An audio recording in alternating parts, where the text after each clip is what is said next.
Rhymes of Magic Attraction maarufu kama Roma anaamini kwamba sasa hivi kama endapo kuna msanii ambaye ataachia ngoma alafu ngoma hiyo ikakubalika ama ikasonga mtaani watu wakaielewa, basi atakuwa ni mwamba kweli. Maana anaamini kabisa kwamba sasa hivi kuna vuguvugu na kuna upepo wa vitu vingi sana ambavyo vinafanyika kwenye taifa la Tanzania sasa hivi, ikizingatia kwamba si ni mwaka wa uchaguzi bwana, na sasa mwaka huu kuna vitu vingi sana ambavyo wasanii wanavifanya na wanavifuatilia pia kupitia mitandao yao na kupitia masuala ambayo yanahusu nchi kiujumla. Sasa bana, kuna Insta story ambayo alikuwa ameiweka Roma kupitia ukurasa wake wa Instagram, akawa anasema kwamba kwa jinsi nchi ilivyo ya moto currently, yani ukitoa wimbo nao na huo mua ukafanikia kuondoka, basi ujue wewe ni mwamba kabisa.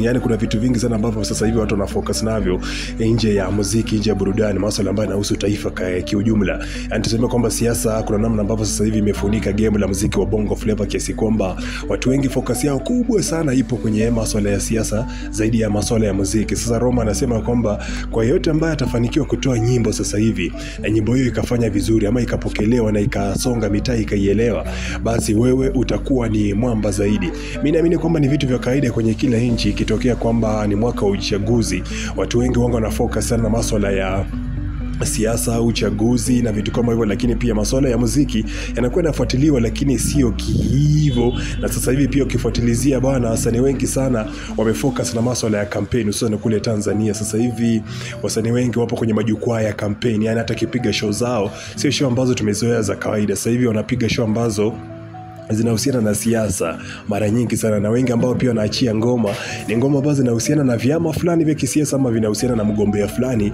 wa kisiasa. Sasa Roma anaamini kwamba sasa hivi hamna ngoma ambayo utaitoa ambayo utakuwa unaitoa kibiashara, zaidi utakuwa unatoa ngoma ambayo itakuwa na malengo maalum, si ndio? Sasa kama ni msanii alafu ukatoa ngoma sasa hivi ikakubalika ikaenda, basi kwa Roma anaamini kwamba wewe utakuwa ni mwamba kweli. Mimi naamini kwamba na wewe pia unafuatilia sasa hivi vuguvugu. Anasema kwamba nchi ni ya moto.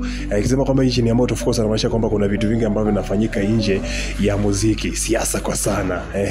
Of course kuna masuala ambayo watu wanaizungumzia, masuala ya kutekana sijui na nini, yani kuna chuki, kuna love ya kutosha, kuna mchanganyiko wa hisia, vitu vingi sana ambavyo vinafanyika.